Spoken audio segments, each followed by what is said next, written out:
On behalf of the Idaho Horsemen and the Game Time Guru podcast, we're going to be bringing on Giovanni Sanders, the quarterback for the Horsemen, and we're going to learn his story. It's super unique, and he's going to share with you what it takes to get to the next level and take advantage of opportunities that are provided to you, even if your journey might be different than someone else's.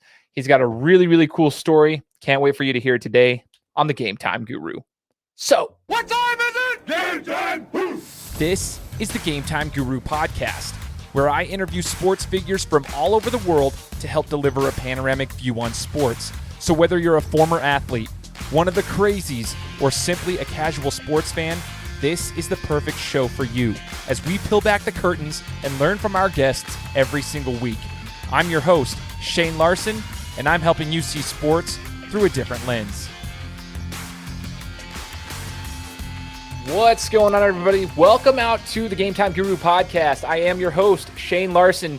We're here with yet another amazing interview. And before we get started, I just got to say thank you so much to all the subscribers of the show. I mean, I say it every week. I can't say it and stress it enough. Like, I love every single supporter of the show. Super grateful for all of you guys for making the show what it is. As you guys know, we've hit 88 different countries, over 61,000 downloads. We're continuing to grow, and it's all because of you guys. So thank you so much for supporting the show. Now, if you haven't subscribed to the show, maybe this is your first time, welcome aboard. We appreciate you guys tuning in, but hit that subscribe button. If you're on Apple Podcasts, I would really, really appreciate a review on Apple Podcasts. It helps the notoriety of the show, the credibility of the show, and it helps it continue to grow as well. But any platform you want to listen to it on, YouTube, Spotify, Apple Podcasts, Stitcher, wherever you find your podcast, the show is there. Go subscribe and tune in for our interviews every single week. Major shout out to the presenting sponsor of the show, which is 208 Printing.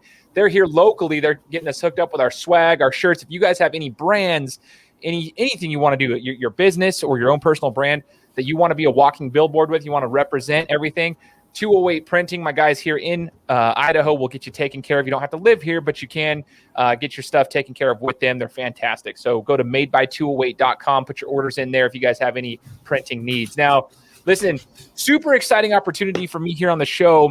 About a year and a half ago, you guys might have heard, if you guys have been following me since then, that there was a partnership between the Game Time Guru podcast and the Idaho Horsemen, a professional indoor football team here in Idaho. They had one season where they went undefeated, the inaugural season of this particular football league, and they went undefeated. So I started, kind of working with them. We were going to get into last year's season, but then obviously the pandemic hit the entire world and things got rocked. However, we're planning on having a season this year, and I get to talk to one of the quarterbacks. I say one of them. We'll get to that in just a second. One of the quarterbacks that's going to be coming to the squad representing, but he's all the way on the other side of the country. We're going to get to know him a little bit better. So on behalf of the Horsemen, as well as the Game Time Guru podcast, we want to welcome on Giovanni Sanders. Giovanni, thank you so much for joining the show, brother. Hey, Game Time Guru, appreciate you, bro.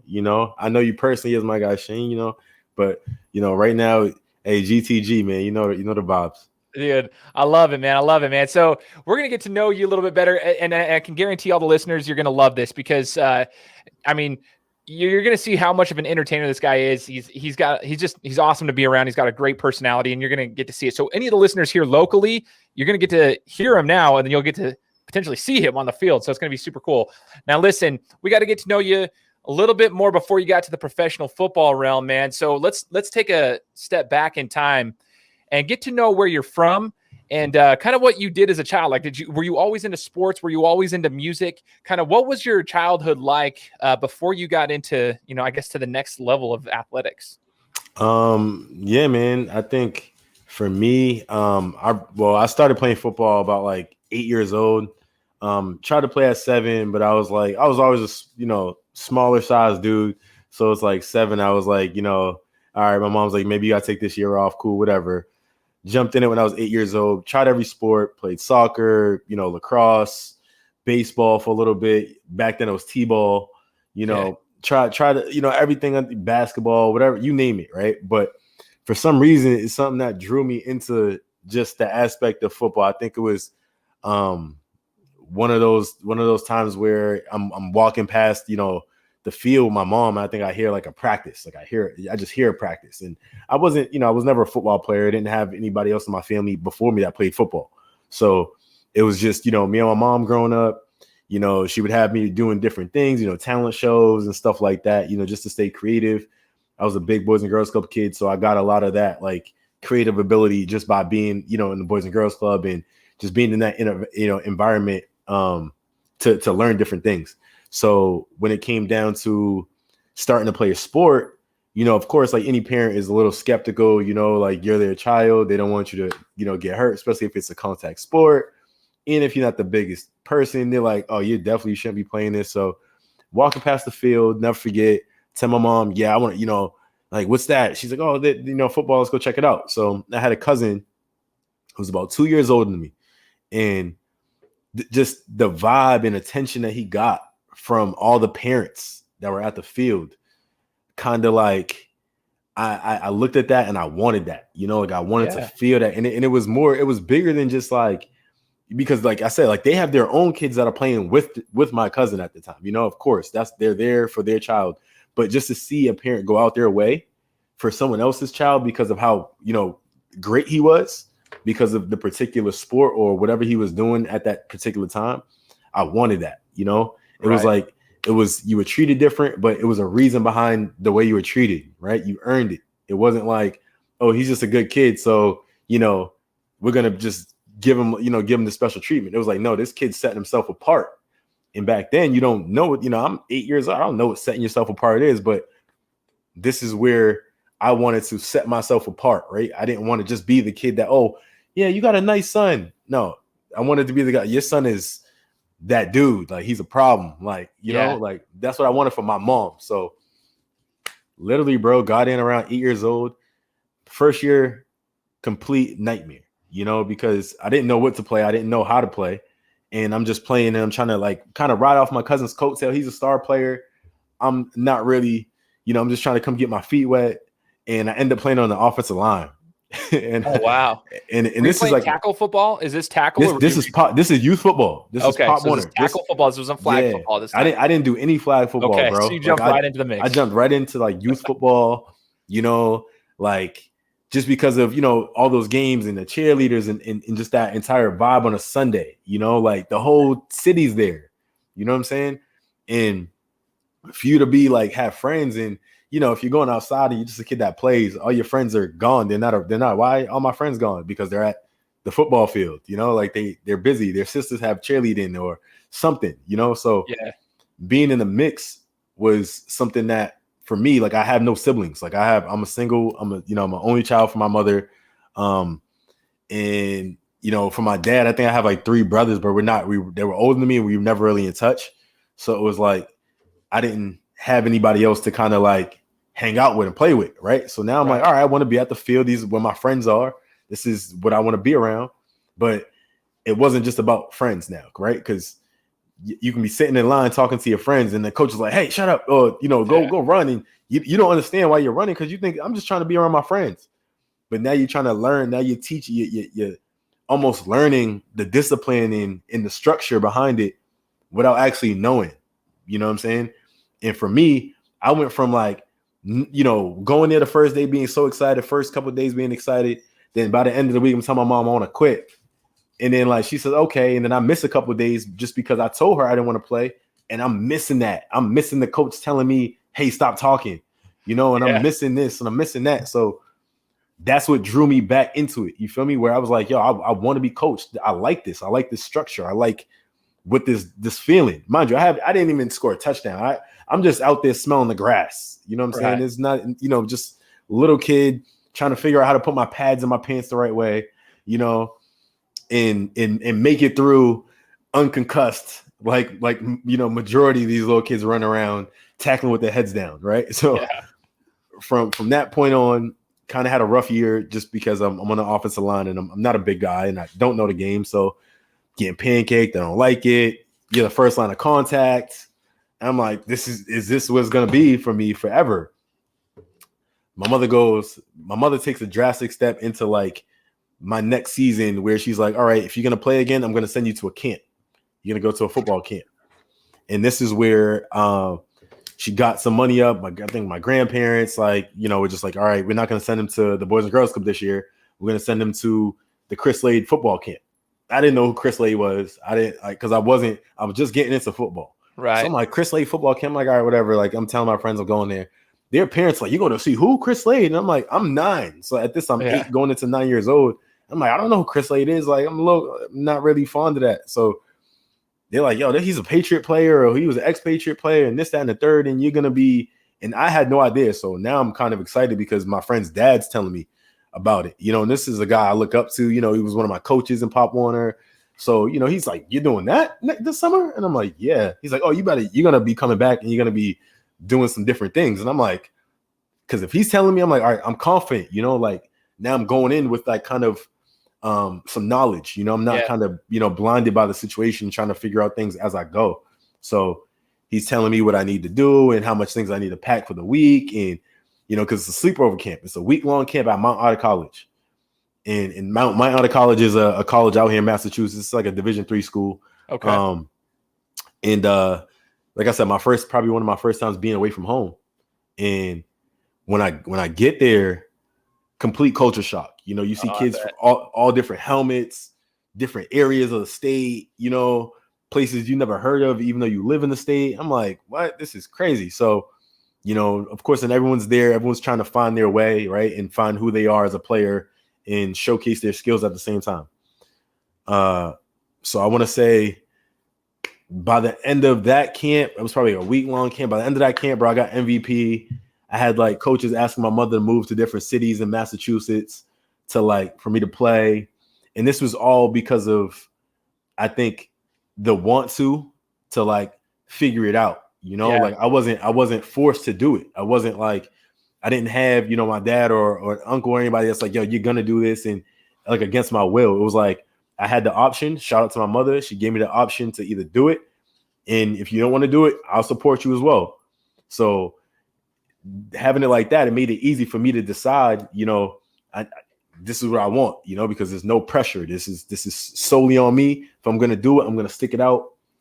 And that's what I wanted to do. But yeah, that's where I started, bro. Like I was 8, 9 years old, started youth football, went in was horrible the first year, went to a camp, came back to the youth football program after the camp. And I was a different breed, bro. I was a different type of guy.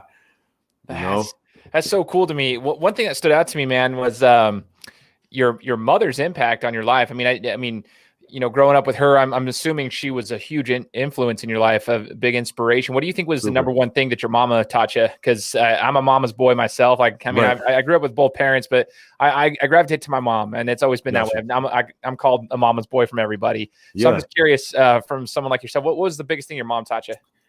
She just taught me how to really just be a go-getter, man. Like somebody that just wouldn't take no for an answer, because I've seen like she's grown, she raised a young African-American male, in a time of all different things going on, bro, whether good, bad, or indifferent, you know what I'm saying? Because there's all types of ways I could have been swayed to do different things in my life if it wasn't just about football, so even for that, she put me in like the modeling, and she put me in talent shows and did different things just to keep me preoccupied, and gave me the options like, yo, you can be more than just that, right? So even as an athlete, I never put myself in the box as like, all right, I'm only an athlete, right? When we talk, it's like we're talking about X, Y, and Z, plus how we can do this and how we can do that as well. So I think just, being a go-getter and a hustler, bro, is like the biggest thing that, you feel me, like my mother instilled in me, man. And like I'll be forever grateful, for that. Yeah. That's so awesome, man. It's cool to see that she did that for you. I mean, she knew, you have a solid future, but she kind of put you in those positions to be successful. Then also gave you the freedom to, when you got there, to like, try it out. If you didn't like it, and it's kind of like you said, she didn't force it, but she put you in those positions to be successful. And the other thing that stood out to me, Giovanni, was the whole camp situation at a young age. I mean, it sounds like this is one thing I would love to tell athletes, especially young athletes, is like camps like this. Going to different camps, getting outside of your comfort zone is the biggest part for growth. And that's the same concept for anything in life, right? If you get outside your comfort zone, you can, get that pressure, you build diamonds. If there's no pressure, there's no diamonds. And so you got outside your comfort zone, you met people from all around, and it took you to the next level at just a young age. And then you kind of got that flow going. Now, Going into your high school career, were you a dual sport athlete? Did you play multi-sport athlete, or did you just focus solely on football? Nah, I did. I was a 3-sport athlete in high school. Okay, I ran indoor track, played basketball and football. Almost played lacrosse, but I just didn't want to kind of like cross the seasons because lacrosse was right out of football season, and I kind of wanted to play basketball. So it was like a little discrepancy with that. But yeah, three-sport athlete. You played multiple sports, then three sports. Was there ever a time, like, did you do that all through high school, or was there a time where you cut off and only focused on one or two? Well, I only played high school sports for 2 years.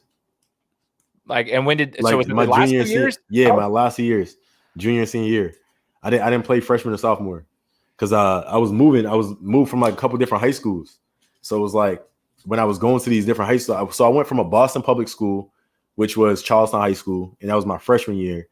And then leaving from Charlestown High School, going to Medford High School, which was a Middlesex, school where it's like not a Boston public, so you have to live in that area, or know somebody in the area to live, to go to that type of school.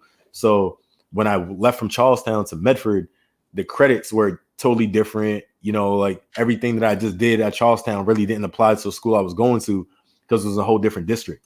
Wow.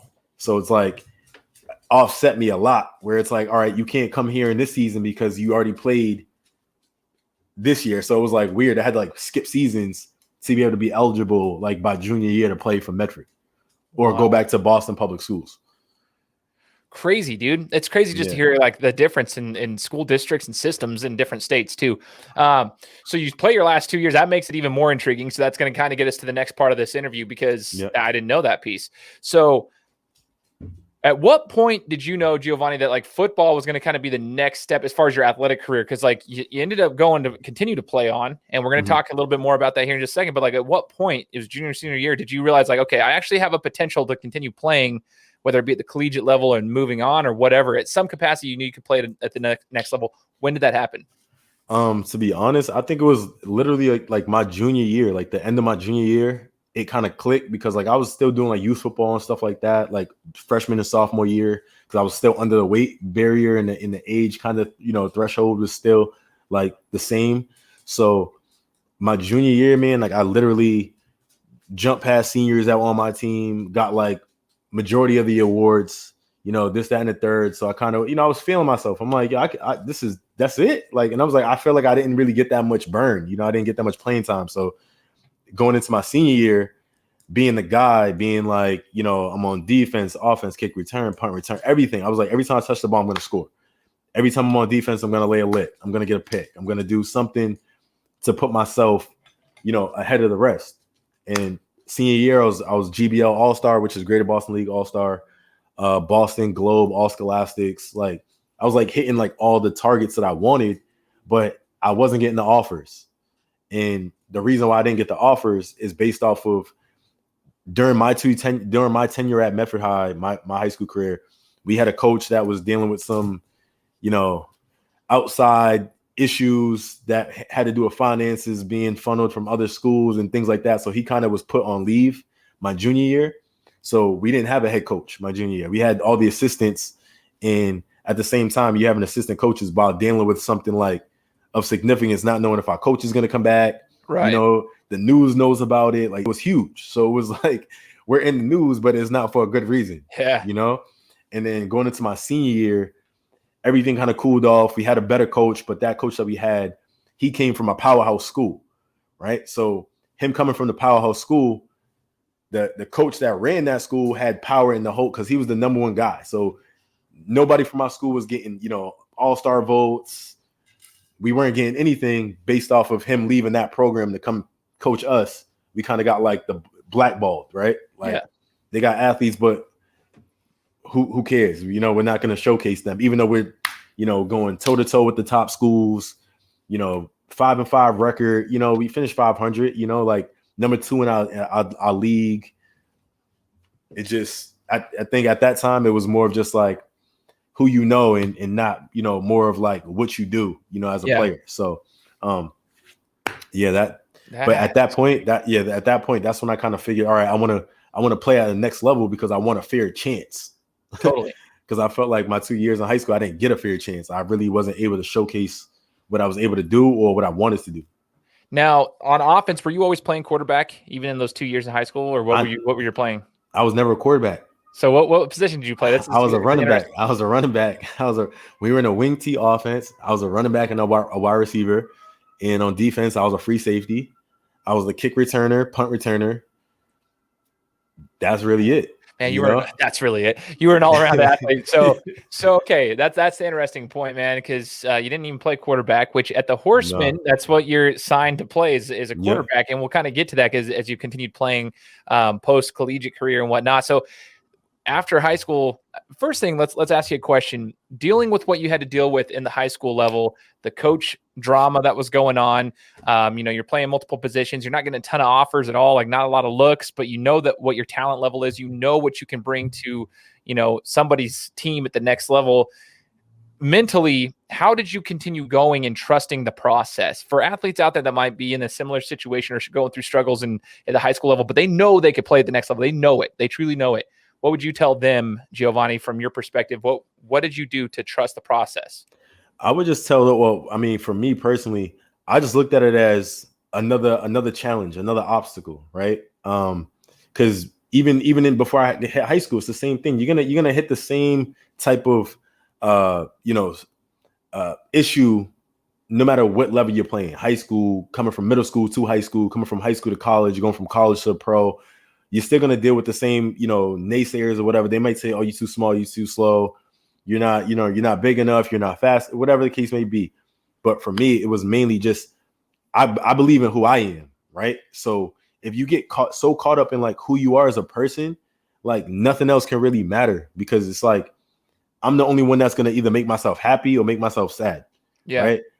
When you go out and you doing your whatever you're doing in your day to day, it's like, if you worry about what the next person's saying or what the next person, expects of you, you're never going to really, You're never going to meet your expectations, bro, because you're always going to be chasing somebody else's expectations. Yeah. So I didn't look at it as, all right, I'm not good enough. I'm not this. I said, they just don't know about me yet. Totally. If you're a young guy out there right now and you're watching this, they just don't know about you right now, bro. You know what I'm saying? That's it. Just trust your process. Don't let anybody rush your process. Take your time, because at the end of the day, it's going to be much more fulfilling, bro, and worth it when you realize that, like, you knew, right? Because those same people that said you couldn't are going to be the same ones that saying, oh, I see you doing what you're doing. So stick to it, stick to it. They just don't know you yet. I love that, man. They just didn't know me yet, That's it. That's so awesome. And now they're getting to know you, Giovanni. This is the coolest part. Yeah. So now people start to get to know your name as you start making more noise. You get into the collegiate level. Talk to us about that. Where did you decide to play at the next level to even continue on with your football career, man? So crazy. I was accepted into Hudson Valley Junior College, like out of high school. That was in New York. That was like upstate New York. Okay. And at that time, I was probably gonna go out with like a friend, another teammate. We were planning on just getting an apartment and living in New York and doing that whole thing. So what had happened was the coach that recruited me to come there, he was a receiver coach. I was gonna go there and play receiver. He got fired. The guy, he got fired. So the new coaching staff, new coach comes in. He's looking at the roster of recruits and potential athletes coming into the school. He calls me like, hey, if you're not here by the end of the week, we got to move on. I'm like, I was supposed to come for like 3 weeks because the coach that I was talking to was helping me find housing. A lot of these junior colleges didn't have housing. Yep. So it was off, JUCO is a tough route for anybody if they want to get into it, but it will make you tougher, will make you sharper, probably make you a better baller as well. Matter of fact, it will make you a better baller. But nonetheless, I looked at it as, okay, this right here, I got this situation, how do I balance it, right? How do I find that balance? So I don't know. That one's kind of tough. That one's kind of tough, just because I look at it as mainly like your own. So when I went there, they told me, okay, bet you got to get there by the end of the week. I said, how am I going to get there? I don't have housing. So that's kind of like the first time that I've been kind of, what's the word I'm looking for? I want to say like woken up where it's like the coach is telling you, that it's more of a business than a relationship. Right. You know, like, and I'm a young high school kid, so I'm coming out of it, and I'm like, I'm, bright-eyed, bushy-tailed, and I'm thinking that this is like, they love me, I'm a recruit, so they're gonna treat me great. Nah, bro, this is a business. Like, they got about 10, 15 other kids. Yeah, you're replaceable at this point. Like, super replaceable. And this was, for me, it was a wake-up call, because I'm like, wow, okay, this is for real. Like, they don't care. So I kind of, whatever, I don't want to go there. Kind of let that rock. Ended up, staying home, didn't go out that year. Played local football home, semi-pro. Young guy right out of high school, ended up breaking my leg. Oh, geez. So broke my leg first game of the season. It was a dislocated ankle, broken fibula. So never had a crazy injury. That happened. Now I'm like, okay, now what am I going to do? Now what? Right? Because not only am I now out of high school, where I don't even have any, like, the film's not really going to translate from a year off. They want to see what you've done for me lately. They don't care about having film from 2 years ago. They don't care about 3 year ago film. So what you going to do for me lately? I'm laid up at home, bro. Broken leg, broken ankle, this, that, and the third. Nobody calling. And at this point, I'm now depressed. Yeah. Right? Now it's the depressed stage, because no one's around. Like, you're hurt, and you're hurt by yourself. Even though when you're an athlete, everyone's around, right? When you're doing it, everyone's around. When it's not there, no one's around. Another wake-up call. Another, had to realize that it's on me. You can have mentors, you can have this, you can have that. Your family's going to support you, but it's on you if you really want to achieve what you want to achieve at the end of the day, right? Because I'm like, this broken leg, nobody's about to run these routes for me. Right. Like, no one's about to go lift these weights or go to this physical therapy for me. So if I can't do this, I don't deserve to play football again. Right. So that was my next challenge. And like I said, dealing with the depression, bro, is not easy for any, it's definitely a tough thing, So I had to tell myself, all right, how do you get out of this? How do you get out of this situation? And decided, I'm just on my computer one day, and I'm just looking up California, and I'm like, I want to go somewhere warm. And I find San Diego Mesa College. That was the first school, and I'm like, I'm booking a ticket. I didn't even care, bro. I was just so, like, anxious to get away. When I was able to somewhat move my foot, I'm like, yo, I need a vacation. I need to go see the school, something. Go to San Diego, beautiful school, great coaching staff, cool. But the off the field, like off the school campus life, is just not it for me. Yeah. It was like everyone went their separate way. And it just didn't give me, like, a vibe of, like, college, like, it gave me just honestly, bro, it wasn't appealing to me at all. So go back home. Now I'm like, what am I going to do? The next place I go, I got to stay, because I'm not going to keep doing these 5-day trips in Cali. It's kind of running my pockets. Yeah. So keep in mind, Giovanni's on the other side of the country in Massachusetts, right? At this time. Right. I'm in Boston, bro. I'm a Boston, representative, bro. So you're going from corner to corner. from Boston all the way away. If I say I'm going to get away, bro, I get away. You know what I'm saying? So I'm like, okay, I'm scrolling again. So I find Santa Barbara this time. And this, the red field. And I look, and the beach is across the street. All this got me. And I'm like, I'm going to go here. I don't know why I'm going to go here, but I'm going to go here. So as I'm even, like, on the plane, and I'm, like, now looking at the prereqs and all these to get into classes, because I got to take placement tests. Yeah. I'm like, this is the number one junior college in the nation. And I'm like, I didn't even know that at the time, because, like I said, the academics is cool. But, as an athletes, we want to play, right? We're there. Most of us are there for sports. That's just what it is. Yeah. But, we're the type of guys now that we know it's a different story. No books, no ball, right? That's what I tell my son. No books, no ball. So looking at it now and not having that type of, information back then, bro, it's like, it's totally a different ball game. So going there, taking the placement test, getting into school, and then meeting the coaching staff and everything so quickly, within those 4 or 5 days that I was there in Santa Barbara, I was like, this is a place for me. Like, apartment, everything I needed was laid out in 5 days. Go back. Mind you, I'm still hurt. So I haven't even I haven't ran routes. I haven't tried to run. I'm still hurt. I know I'm still hurt, but I haven't told anybody I'm hurt. So I'm just walking around trying to walk as normal as possible. I pull up around, I leave January, come back again.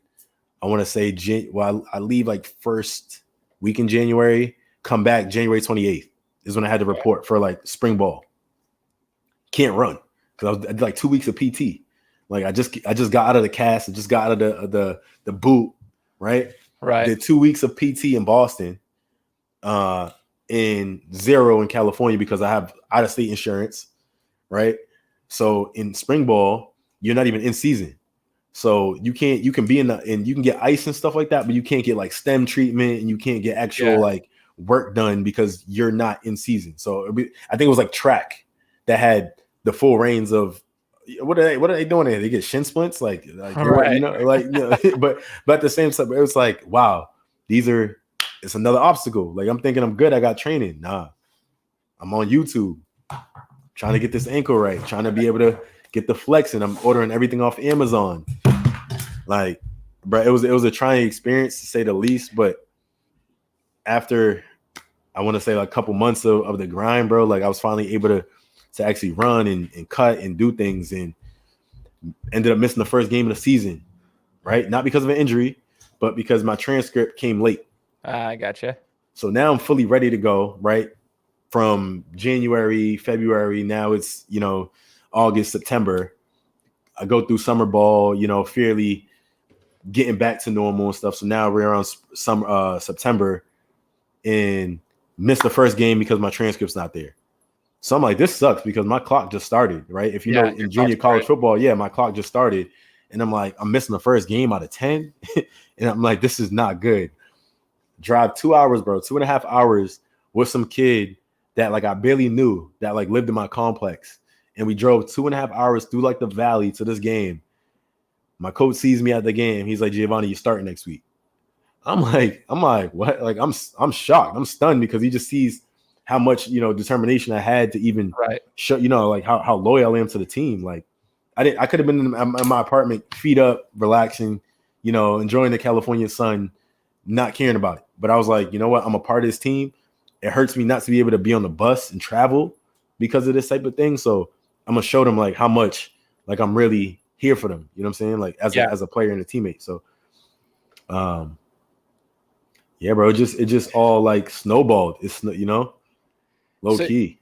Your whole JUCO experience is crazy. Like, so that's one thing. A couple things that stood out to mind was the books and ball. When I interviewed Davern Williams, who was actually on so it's funny if anybody pays attention to Netflix. If you guys haven't heard my show, I interviewed Davern Williams, who was with East Mississippi Community College, which was Last Chance U seasons 1 and 2. He was the defensive coordinator at the time, or the D-line coach at the time. Now he's moved on to bigger spots as a coach. But one of the things he told me about JUCO ball being in the East Mississippi Community College realm was books and ball. That's exactly what he said. That was the name of the episode, was books and ball, because he's like, that's literally all you focus on. And then I had Jason Brown, Coach JB from Netflix's Last Chance U seasons 3 and 4 from Indy Community College before he got let go. Had him on the show, and he was kind of talking about the same thing, just the junior college experience. And I had Tyler Rasa, kicker from Boise State, who played in California for junior college, and just talking about the whole junior college experience. But it is good for you showed the determination. Obviously, you're talking about you're a good teammate, good leader in that aspect, because you're going to the game, and it's weird because you're traveling on your own to go to the game to kind of show your grit and determination. Yeah. How would you rate your overall junior college experience from front to back at playing? What would you tell those kids that are going the JUCO route? Did it polish you up and get your game ready for the future? Oh man, before I touch down or even step foot on the turf, before my first game, I thought I knew the game. Like I thought I knew how to stack and stem receivers. Like DBs. Like I thought like I knew like how to, positioning. I didn't. Like junior college, bro, is legit Division I. You're getting Division I knowledge. You're getting Division I knowledge at a fraction of a price, to be completely honest.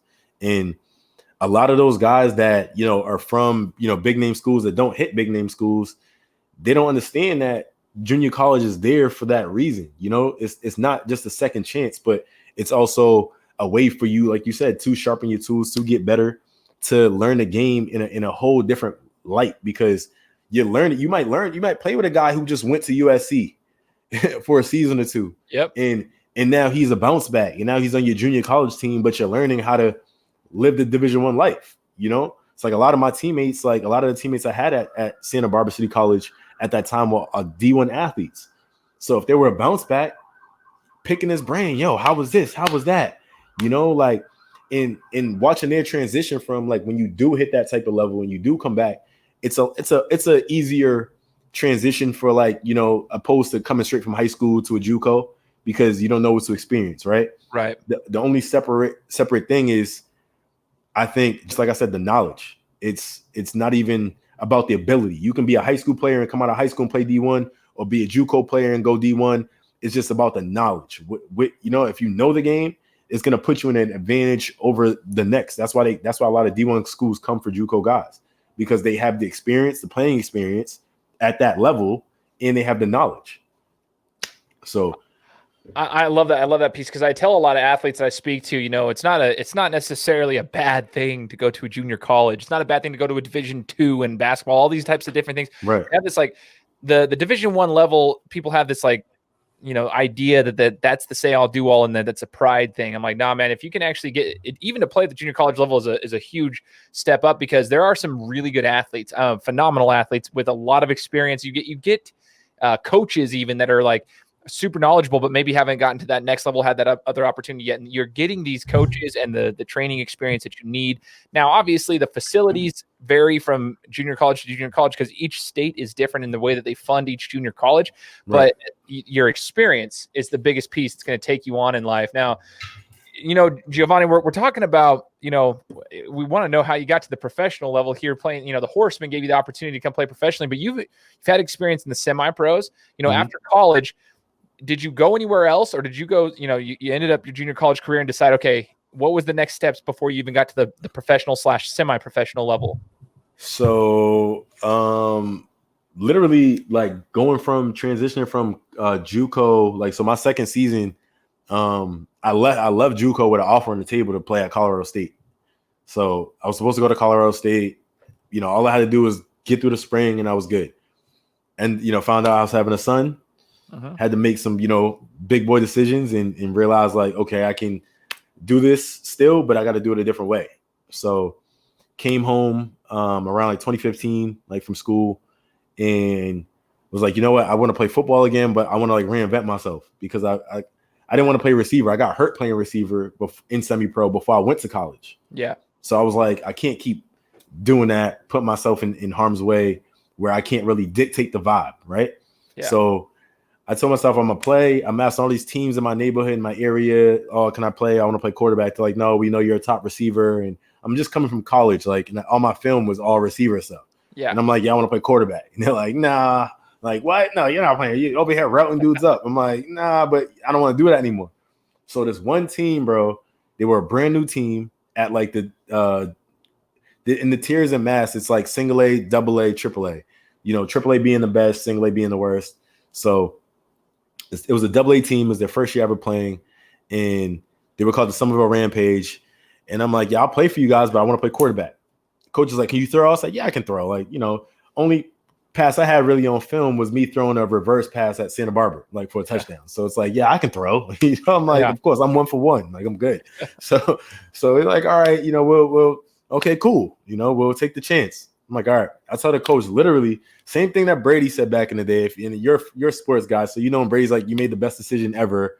I'm like, I tell that little owner, I'm like, bro, this is the best decision you ever made. We're about to win this chip.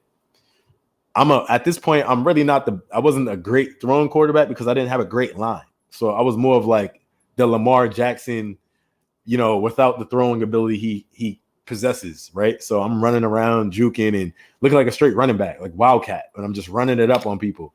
We end up winning the championship. My first season home from college, I'm playing a new position. So now I'm like, you know what? Like, I like this. Like, this is, I'm not injured. Like, you know, like I'm having more fun. I get to control everything. Like, I'm not worried if we're going to lose because I'm not a loser. So I'm not about to, if I control it, it's like, I got, you know, a good sense of like how we're going to make things happen. So played the little semi-pro, won the chip, then started getting a couple offers for local arena teams starting up in Mass. They started in the Mass area, but we played in New Hampshire, which is like 30 minutes, 45 minutes outside of Massachusetts. Right. And playing for a couple teams, you know, given everything I have, but it's like we're playing on teams we're not getting paid, playing on, we weren't having practice. You got guys, not showing up, you know what I'm saying? Like people not having enough jerseys at the games, like things that like you shouldn't have to tolerate if you're a pro team. Yep. So of course I'm getting my feet wet. I'm all about the film. I'm thinking, because I just got out of JUCO, it's a film thing. I'm not worried about how this looks. I'm worried about what I'm going to do with the opportunity given to me. So I'm just thinking in my head, film. I don't care if we got to play in this janky arena. If this doesn't look good, I'm going to go off for like 8 in here.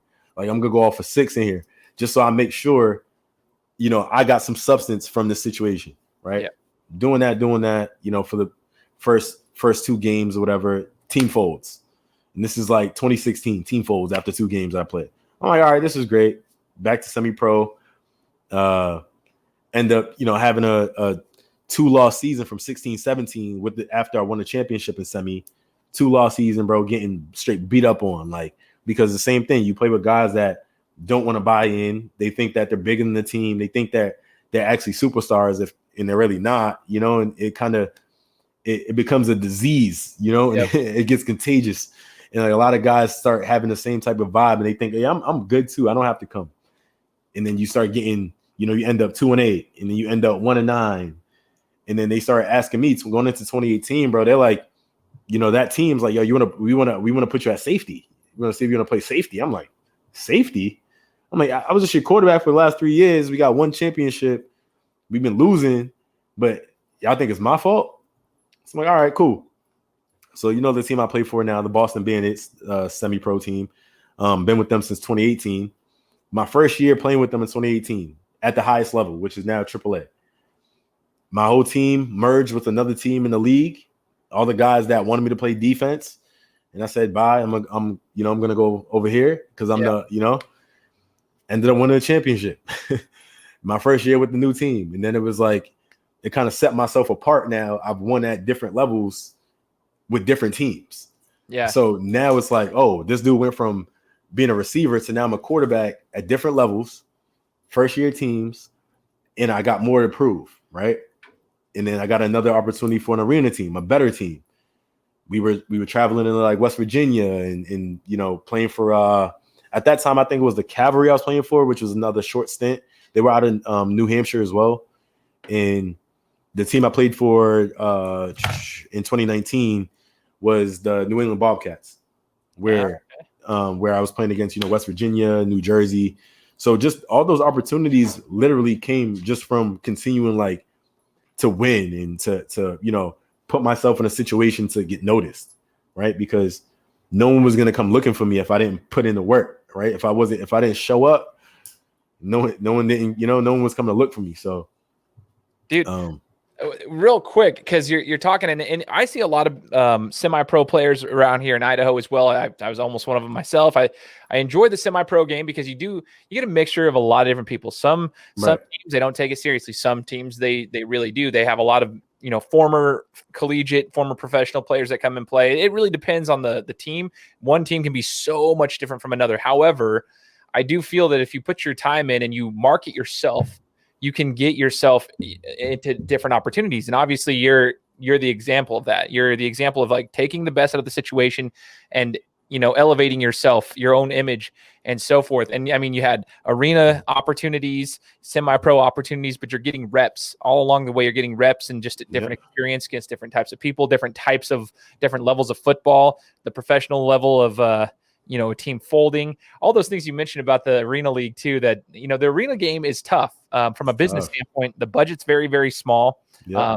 Some are higher than others, but it's very, very difficult from an owner standpoint too, to even like budget for those types of things. Cause you never know. It depends on how they market it. Can their fans get to the games? Can they offset this, like the cost of anything? It's very difficult. So the fact that you've been through that is kind of interesting. And then I want to get to the point of the Horsemen. Now you're over in Boston. You're playing football over here. How did you get to Idaho? It's like that's the question, man. Where did Idaho come? Yeah, it was. Idaho was a super random situation. It actually came from a buddy of mine who's he was a receiver coming into Idaho as well with me last year. He's clearly not with us right now. But he was one of the reasons. He's like, yo, this coach wants you to come play in Idaho. And I'm like, because he had played in the same league in the AWFC. He played, but he was playing for Vegas at the time. So he was a star player on Vegas. And of course, he was trying to make that transition to come play for a better team, right? You guys lost in the chip. So, I mean, I don't blame him, right? But so he calls me, yo, this coach wants you. And I'm like, whatever, bro. Like, I know how this arena thing goes, bro. So I'm like, in my mind, I'm thinking CFL, Germany. That was my goal. That was my focus at the time. And when coach had hit, he had reached out, he was just super like personable, bro. Like his vibe was, you know how he is. He's, hey, what's up? I'm Coach Chris. We got, Idaho Horsemen, and he's just so laid back, so chill. Like I felt like I knew him. So I think for me, it was like, all right, cool. This is for one, a good chance to get back to a place that's kind of undiscovered, right? Like they were a first year team. Yeah, they won a chip, but I want to show that, this can we can keep doing this. Like we're going to run it back, and then we're going to keep running back after that, and whatever the case may be. And I just wanted to bring some light to that, right? Because I'm telling friends back home, I'm going to Idaho. Where's Idaho? I'm like, you guys, and that's real. I get it. Like I understand, but I always knew about, sports team like Boise and things like that, Oregon. Like I knew the area, but I never thought I would be in the Midwest. But full circle, teammates from Santa Barbara. I have friends, bro, that went to schools in Idaho that are from Idaho. And they still live in Idaho right now. So they're seeing me get signed. They told me before I knew I got signed because coach had posted something on Facebook and I didn't get the post. And then my buddy's like mentions me, like DMs me. He's like, "Are you coming to Idaho?" And I'm like, I guess I am, like, because I had no idea at the time. But for me, I just look at it as, bro, an opportunity to, make some great things happen in a great city, a great state. You know what I'm saying? Like I look at it as super, it's an upstart. You guys have a lot of upstart going on, man. And it's beautiful. Like if you're an outdoorsy guy, I like to be outside. You know what I'm saying? You guys got some views in Idaho. So it's like, you can't go wrong with that. You can't go wrong with that as well. No doubt, man. We're excited to have you over here too. And that's why I was bummed about last season, kind of, just falling short because of COVID. I mean, the whole entire sports world, the whole world in general was kind of flipped upside down with the whole pandemic situation. Highly unfortunate, but it seems like, things are being put in place here in Idaho specifically where to some capacity, we should be able to have fans in the stadium. We should be able to have a season, hopefully, fingers crossed, right? So coming back this year, obviously we didn't have the second season. Idaho goes undefeated. I was at the championship game kind of covering them. I was watching them the whole first year. And for anybody who doesn't watch a lot of the Idaho guys, anybody's listening to me, go watch these games if you get the opportunity at the Fort Idaho Center here. And it's technically in Nampa, but it's on the Nampa Meridian border. Come check out the games. They were really fun to watch. Everyone was kind of it was weird because not a lot of people knew about it, surprisingly. We've had a couple of arena teams. We had the Boise Burn at one point. We had the Stallions at one point. And so different leagues have folded and done different things. And no one really knew about the Horsemen except for the people who were going. And the ones who went actually had a blast watching them. It's good football. It's fun. It's fun to watch the indoor football game. It's fast paced, hard hitting. The guys play with passion and is a fun fan friendly event because people get to interact. It's just a good time. And we're excited to have you here. So I want to talk to you, Giovanni, as well as letting the fans hear it. So for anybody who's in Idaho, who's going to come watch the Horsemen games, first question I got for you, what should we expect to see from Giovanni Sanders when you're on the field? So somebody who's like, okay, I'm getting to know Giovanni as a person now. I got to hear his story. But now what do we get to expect to see from you on the field in a Horseman jersey? You're going to see a smooth savage, man. You're going to see a smooth savage. You're going to see, like I said, I bring a lot of entertainment, bro. I'm fun, depending on the COVID regulations. I don't know about, engagement, but, I make sure we get some footballs to the kids out there in the stands. We get some autographs and whatnot. So, but definitely a lot of entertainment, bro, some fun and, a lot of sauce, a lot of sauce, a lot of swag. You know how we rock, I love it, man. So what's the biggest leadership quality you bring to the team? What can we expect from that aspect, from your leadership skills? It's just about, wanting nothing but to win. You feel me? I feel like if you come on board and everyone understands, the common goal and understand we're here for a reason, there's really no, I'm saying? I'm not really in it for anything else but to win. I'm here to win. and that's all we got to do. As long as we winning, we're gonna have fun. Even if we don't win at times, we still gonna have fun. But I don't see that in the future, so I don't see that happening. You know. You like to win. That's a good program to become, or a good organization, I should say, to become into if you like winning. I mean, they haven't lost yet, technically. So it's a good one to be a part of. You referenced Lamar Jackson earlier, but I do want to ask you, is there a player that you've looked up to in your career, whether that's when you were 8 years old, just starting football all the way up until now? Is there a specific player that you look up to, whether it's a quarterback, receiver, whoever? I mean, my main guy, I've looked up to two players my whole life, two different positions. First one is clearly Tom Brady. Tom Brady's, being a New England guy, like being blessed to be able to watch him play for 20 plus years is just amazing. And being a guy that wasn't like a top pick is even more impressive. So it wasn't like you kind of came out the gate, was like, all right, you're a number one guy. You had to really earn that and scrape and put your name on the map to even and not just that, bro, but he kind of sees the moment, right? Sees the opportunity. Right. Drew Bledsoe gets hurt. He steps in, not shaking, even though this guy has a huge contract and X, Y, and Z. He came in, weathered the storm, bro, and became a GOAT. So outside of Tom Brady, Deion Sanders, my guy, primetime. Primetime, all right. Primetime, Showtime, primetime. So, he's the reason why I started playing football. Deion is the reason why I started playing football because he's such an entertainer. Like from laying out my jerseys and, getting my gear ready before the game, like that's all, just GOAT talk. You feel me? It's all GOAT talk between Tom Brady and Deion Sanders, man. Deion, man, that it takes me back. 'Cause I'm a Cowboys fan, so like the prime time days at the Super Bowl, like the last time I got to witness the Super Bowl, I was in the second grade when that happened. Right. But look good, feel good, play good, and eventually get paid good. You know what I mean? Always, yeah. it's the vibe. Bro. It's the vibe. I dig it, man. Hey, so tell the listeners out here, Giovanni, where we can find you, and we're going to talk a little bit about what you got going on. So tell us about where we can find you to just see what you got going on, where we can follow you at. You got a pretty big presence on social media. So where can we find you at? You can find me on Facebook, Giovanni Sanders. You'll see me on there. On Instagram, Showtime_Ocho. All right. So, I don't really use Twitter like that. Twitter's cool, but I'm not really, a Twitter guy. It's too much typing, too much consistent typing, I'd rather just get to the point and post a flick or something or a vid. But yeah, Showtime_Ocho on Instagram. And you can find music links and all types of stuff on there, all types of good stuff. Solid. We're going to link that here in the description of the show so people can go and follow him. Make sure to follow him. He's got a lot of entertainment. You just mentioned music. Tell us about that. You're not just a football player. You are an artist. Yes, sir.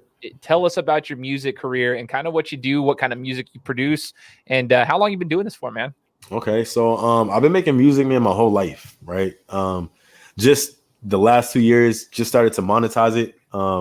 And find out like the music business, right? Because making music's fun. Making music sometimes is easy, but what you do with that music is the hard part, right? How to market it, how to promote it, what type of visuals you want to put behind it. You know what I'm saying? What type of story you want to, tell, and what type of artist you want to be. So for me, I'm a savvy artist. I consider myself, I'm a rapper, but I'm an artist as well because I can do a little bit of everything. I'm not calling myself a singer. If you don't hear me sing, you'll probably hear a super talented singer on the song with me because, always got to get somebody in place to do, a better job if you can't do it.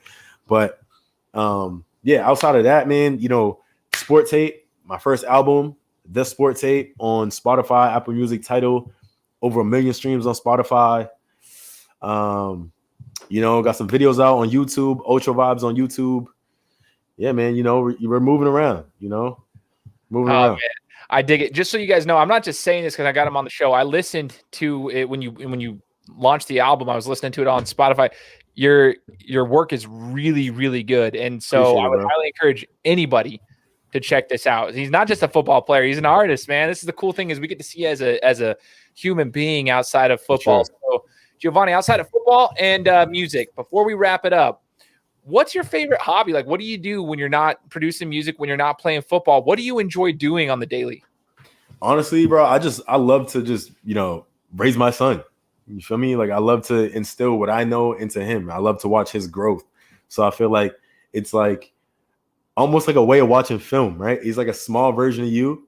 So it's like whatever you did in your past or whatever you're doing, it's just like, I get to analyze and critique, like I critique how he walks across like the living room, like how he like runs up the stairs. I'm like, yo, tighten up your form, like things like that impress me. So I like spending my time just making sure that, my son's, doing well, having a good time, man. So, family first, man. I love that. I was always just talking about that. We have a 4-year-old and a 1-year-old. Okay. And my 4-year-old son, he was playing the PS4 this week. So it was on Tuesday night. So right.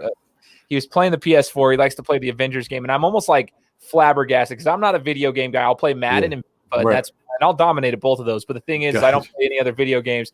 And my son's 4 years old figuring out how to play Avengers. And like, I'm sitting there watching, I'm like, oh my gosh, this is the coolest thing ever, dude. Yeah, yo, bro, right? You're blown, bro. Listen, my son's and that's why it makes sense. My son's 5. So my son's going to be 6 in March, right? So he's 5. So he's been playing, he likes, hops on. I'm like, Dad, I want to play GTA. I want to drive the cars and stuff.